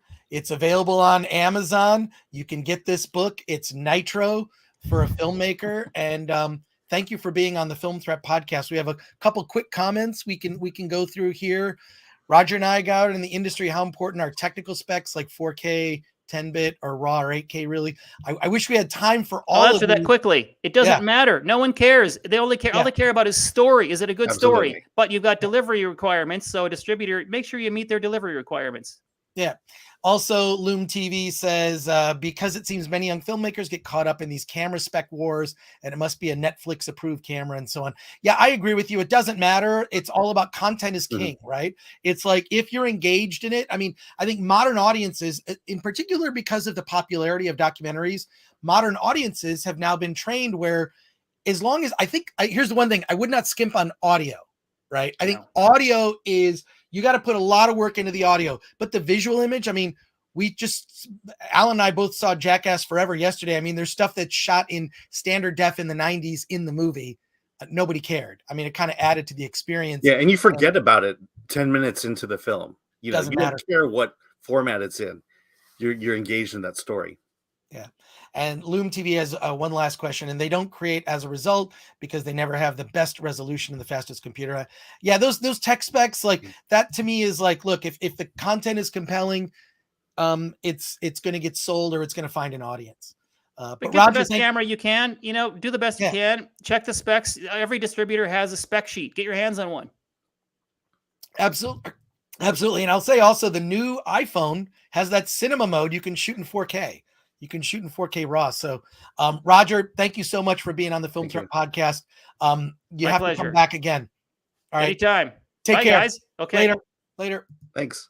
And I want to say thank you to our audience, the people who stuck around with us in the chat. Thank you. We will be doing these live casts now every Friday at 9 a.m. Pacific time. Join us. I mean, I'm hoping every Friday. Yeah. Right? Probably twice. We're close. We're getting there. We're close.